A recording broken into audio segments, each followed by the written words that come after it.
ایسا نہ ہو کہ رسول اللہ صلی اللہ علیہ وآلہ وسلم کی طبیعت کے خلاف کوئی بات مجھ سے سرزد ہو جائے اور خدا کے یہاں عذاب ہو۔ دوسرے یہ کہ میں عمر رسیدہ ہوں، تیسرے بال بچوں والی ہوں۔ آپ صلی اللہ علیہ وآلہ وسلم نے فرمایا، سنو، ایسی بیجا غیرت اللہ تعالیٰ دور کر دے گا، اور عمر میں بھی کچھ چھوٹی عمر کا نہیں، اور تمہارے بال بچے میرے ہی بال بچے ہیں۔ میں نے یہ سن کر کہا، پھر یا رسول اللہ صلی اللہ علیہ وآلہ وسلم، مجھے کوئی عذر نہیں۔ چنانچہ میرے نے کہا، اللہ کے نبی حضرت محمد صلی اللہ علیہ وآلہ وسلم سے ہو گیا، اور مجھے اللہ تعالیٰ نے اس دعا کی برکت سے میرے میاں سے بہتر ہی بہتر، یعنی اپنا رسول صلی اللہ علیہ وآلہ وسلم عطا فرمایا۔ الحمدللہ۔ حضرت ابو ہریرہ رضی اللہ عنہ سے مروی ہے کہ رسول اللہ صلی اللہ علیہ وآلہ وسلم نے فرمایا کہ جب تم میں سے کسی کی جوتی کا تسمہ ٹوٹ جایا کرے تو انا للہ و انا الیہ راجعون پڑھا کرو، کیونکہ یہ بھی مصیبت ہے۔ حضرت ابن عباس رضی اللہ عنہ سے روایت ہے کہ رسول اللہ صلی اللہ علیہ وآلہ وسلم نے ارشاد فرمایا کہ جس نے مصیبت کے وقت انا للہ و انا الیہ راجعون پڑھا تو اللہ تعالیٰ اس کی تلافی فرما دیں گے اور اس کی آخرت اچھی کر دیں گے، اور اسے ضائع شدہ چیز کے بدلے اچھی چیز عطا فرمائیں گے۔ حضرت ابو سنان رضی اللہ عنہ فرماتے ہیں کہ میں نے اپنے ایک بچے کو دفن کیا، ابھی میں اس کی قبر سے نکلا تھا کہ ابو طلحہ خولانی نے میرا ہاتھ پکڑ کر مجھے نکالا اور کہا، سنو، میں تمہیں خوشخبری سناؤں۔ رسول اللہ صلی اللہ علیہ وآلہ وسلم نے فرمایا کہ اللہ تعالیٰ ملک الموت سے دریافت فرماتا ہے کہ تو نے میرے بندے کی آنکھوں کی ٹھنڈک اور اس کے کلیجہ کا ٹکڑا چھین لیا۔ بتلا اس نے کیا کہا؟ وہ کہتے ہیں، خدایا تیری تعریف کی اور انا للہ و انا الیہ راجعون پڑھا۔ اللہ تعالیٰ فرماتا ہے کہ ان کے لیے جنت میں ایک گھر بناؤ اور اس کا نام بیت الحمد رکھو۔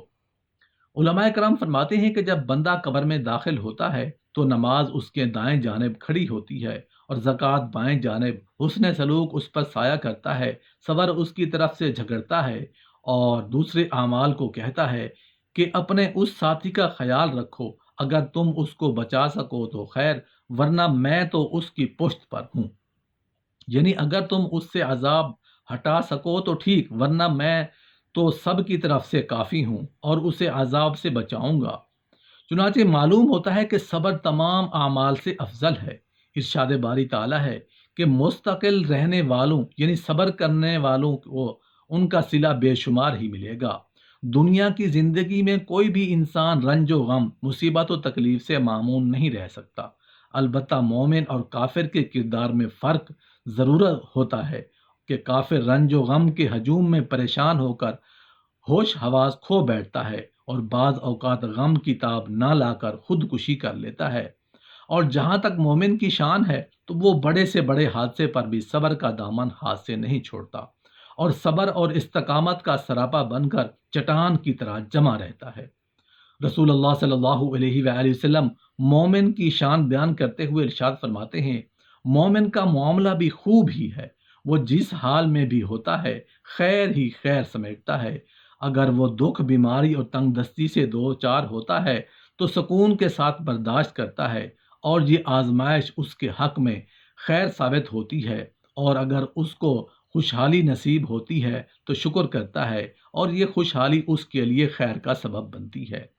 رسول اللہ صلی اللہ علیہ وآلہ وسلم کا ارشاد مبارک ہے کہ مومن کو جسمانی اذیت یا بیماری یا کسی اور وجہ سے جو بھی دکھ پہنچتا ہے، اللہ تعالیٰ اس کے سبب سے اس کے گناہوں کو اس طرح جھاڑ دیتے ہیں جیسے درخت اپنے پتوں کو جھاڑ دیتا ہے۔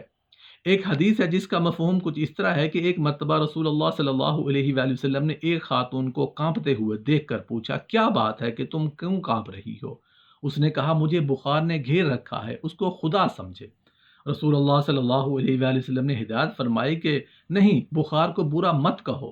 اس لیے کہ بخار اس طرح اولاد آدم کو گناہوں سے پاک کرتا ہے جس طرح آگ لوہے کے میل کو دور کر کے صاف کرتی ہے۔